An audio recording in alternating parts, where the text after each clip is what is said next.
Bienvenido a Lectura Bíblica en un año. Gracias por unirte a este hermoso devocional para encontrarnos con Dios en su palabra. Nuestro deseo es que tu relación con Dios crezca y se fortalezca.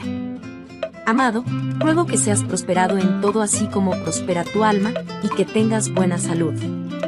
Tercera carta de Juan capítulo 1, verso 2. El libro de Deuteronomio, capítulo 3. Luego dimos la vuelta y nos dirigimos a la tierra de Basán, donde el rey Og nos atacó en Edrei con todo su ejército. Pero el Señor me dijo: no le tengas miedo, porque yo te he dado la victoria sobre Og y sobre todo su ejército, y te daré todo su territorio. Trátalo de la misma manera que trataste a Sehón, rey de los amorreos, quien gobernaba en Hesbón. Así que el Señor nuestro Dios nos entregó al rey Og y a toda su gente, y los matamos a todos. No quedó nadie con vida. Conquistamos cada una de las 60 ciudades del reino, es decir, a toda la región de Argob, dentro de Basán. No dejamos ni una sola ciudad sin conquistar. Esas ciudades estaban fortificadas con murallas altas y portones con rejas. Al mismo tiempo, también conquistamos muchas ciudades que no estaban amuralladas. Destruimos por completo el reino de Basán, de la misma manera que habíamos destruido a Sehón, rey de Hesbón. En cada ciudad conquistada aniquilamos a toda la gente, tanto hombres como mujeres y niños. Pero nos quedamos con todos los animales y nos llevamos el botín de todas las ciudades. Por lo tanto, nos apoderamos de la tierra que pertenecía a los 2 reyes amorreos del oriente del río Jordán, desde el valle del Arnón hasta el monte Hermón. Los sidonios llaman Sirión al monte Hermón, mientras que los amorreos lo llaman Senir. Para entonces ya habíamos conquistado todas las ciudades de la meseta y todo el territorio de Galaad y de Basán, aún hasta llegar a las ciudades de Salca y de Edrei, que formaban parte del reino de Og en Basán. Og, rey de Basán, fue el último sobreviviente de los gigantes refaitas. Su cama era de hierro y tenía más de 4 metros de largo y casi 2 de ancho. Aún hoy se puede ver en la ciudad amonita de Rabá. Cuando tomamos posesión de esa tierra, les di a la tribu de Rubén y a la de Gad el territorio que está pasando Aroer, a lo largo del valle del Arnón, y también la mitad de la zona montañosa de Galaad, junto con sus ciudades. Después le entregué a la media tribu de Manasés el resto de Galaad y todo Basán, que era el antiguo reino de Og. A toda esa región de Argob en Basán se le conocía como la tierra de los refaitas. Jair, uno de los líderes de la tribu de Manasés, conquistó toda esa región de Argob en Basán hasta llegar a la frontera con los Gesureos y Maacateos. Jair le puso su propio nombre a la región, es decir, la llamó Ciudades de Jair, y así se le conoce hasta el día de hoy. Le di Galaad al clan de Maquir, pero también di parte de Galaad a la tribu de Rubén y a la de Gad. La región que les entregué se extiende desde el medio del valle del Arnón al sur hasta el río Jaboc en la frontera amonita. También recibieron el valle del Jordán, es decir, todo el trayecto desde el mar de Galilea hasta el mar Muerto, donde el río Jordán servía de límite occidental. Hacia el oriente estaban las laderas del monte Pisga. En aquel tiempo les di la siguiente orden a las tribus que iban a vivir al oriente del Jordán. Por más que el Señor su Dios les haya dado esta tierra como propiedad, todos sus hombres de guerra deberán cruzar el Jordán delante de sus hermanos israelitas, armados y listos para ayudarlos. Pero a sus esposas e hijos y la gran cantidad de animales que tienen podrán dejarlos en las ciudades que les di.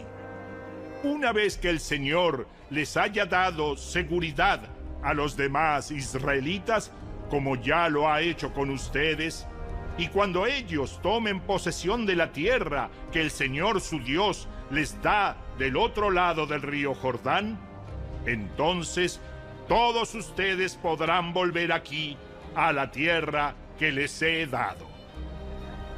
En aquel tiempo le di a Josué la siguiente orden. Tú viste con tus propios ojos todo lo que el Señor tu Dios les hizo a esos dos reyes. Él hará lo mismo con todos los reinos situados al occidente del Jordán. No tengas miedo de esas naciones, porque el Señor tu Dios peleará por ustedes. En aquel tiempo le rogué al Señor: oh Señor soberano, a mí, tu siervo, recién has comenzado a mostrar tu grandeza y la fuerza de tu mano. ¿Acaso hay otro Dios en el cielo o en la tierra que pueda hacer cosas tan grandes y poderosas como las que haces tú? Te pido por favor que me permitas cruzar el Jordán para ver esa tierra maravillosa que hay del otro lado, la bella zona montañosa y los montes del Líbano. Pero el Señor estaba enojado conmigo por culpa de ustedes y no quiso escucharme. ¡Ya basta!, exclamó. ¡Ni una sola palabra más sobre ese asunto! Pero sube a la cima del monte Pisga y mira la tierra en todas las direcciones. Mírala bien, pero no cruzarás el río Jordán.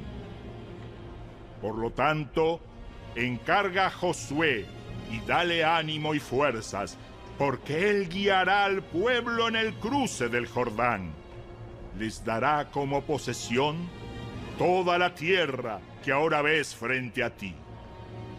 Así que nos quedamos en el valle que está cerca de Bet-peor.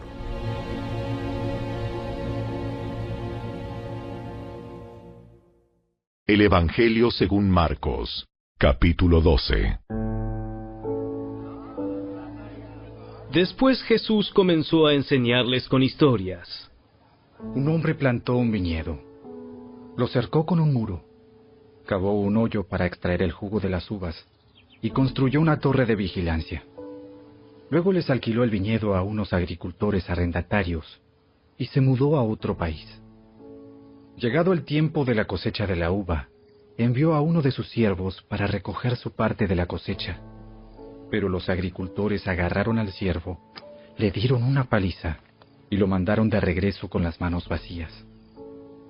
Entonces el dueño envió a otro siervo, pero le insultaron y le pegaron en la cabeza. Al próximo siervo que envió, lo mataron. Envió a otros. A unos los golpearon y a otros los mataron, hasta que le quedó solo uno, su hijo, a quien amaba profundamente. Finalmente, el dueño lo envió porque pensó: sin duda respetarán a mi hijo. Los agricultores se dijeron unos a otros: aquí viene el heredero de esta propiedad. Matémoslo y nos quedaremos con la propiedad. Así que lo agarraron, lo asesinaron y tiraron su cuerpo fuera del viñedo. ¿Qué creen que hará el dueño del viñedo? Les diré: irá y matará a esos agricultores y alquilará el viñedo a otros. ¿Nunca leyeron en las Escrituras? La piedra que los constructores rechazaron ahora se ha convertido en la piedra principal. Esto es obra del Señor, y es maravilloso verlo. Los líderes religiosos querían arrestar a Jesús porque se dieron cuenta de que contaba esa historia en contra de ellos, pues ellos eran los agricultores malvados, pero tenían miedo de la multitud, así que lo dejaron y se marcharon.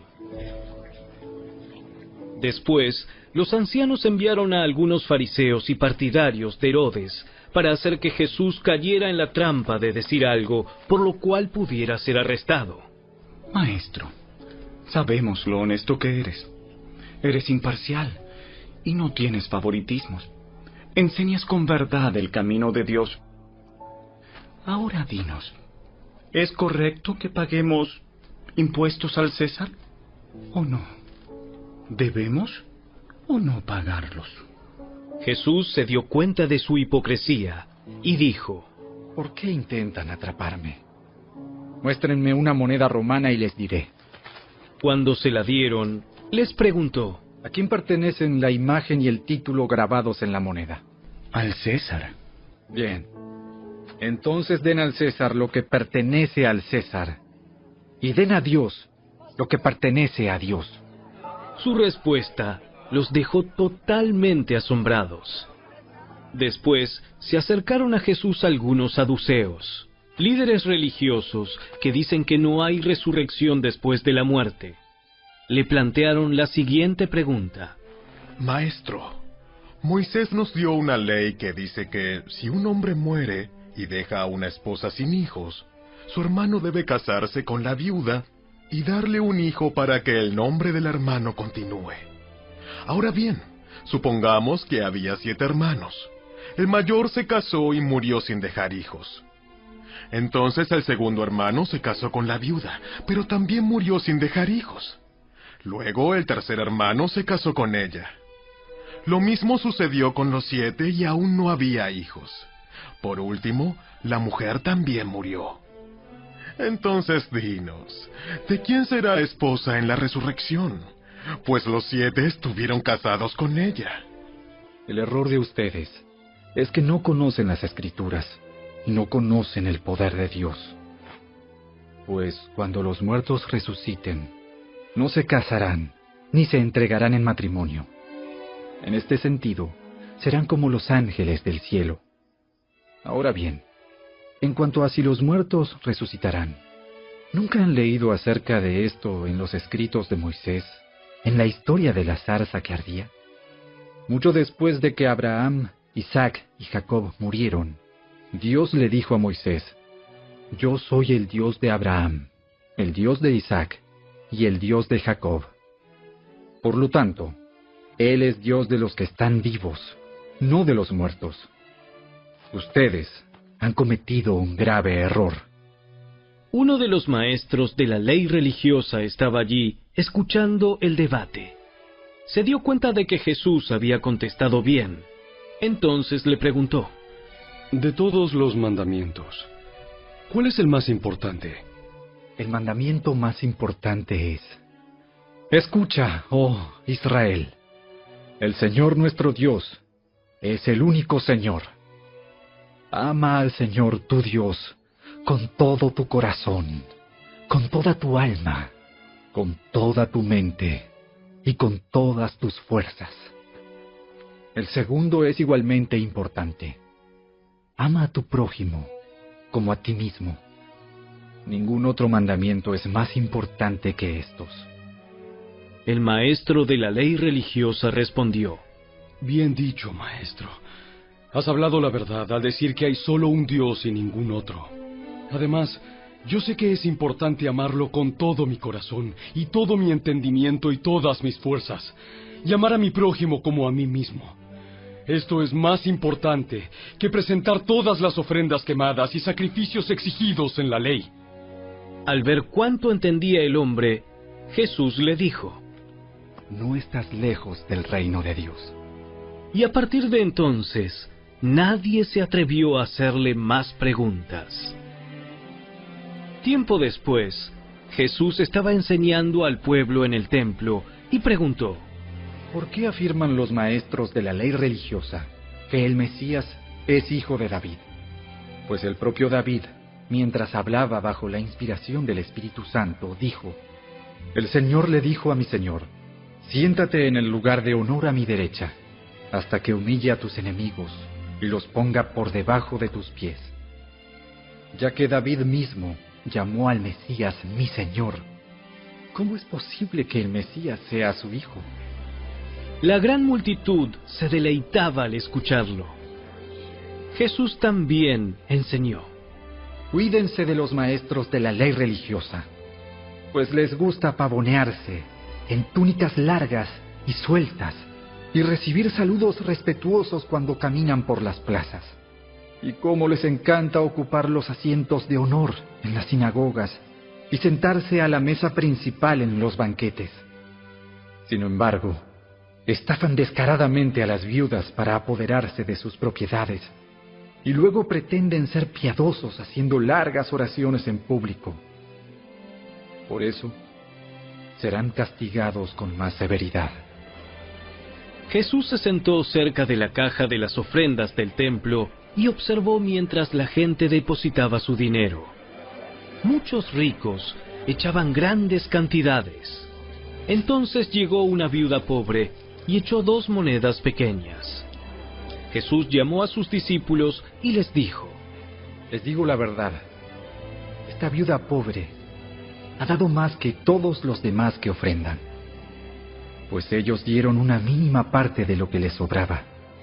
Pero ella, con lo pobre que es, dio todo lo que tenía para vivir.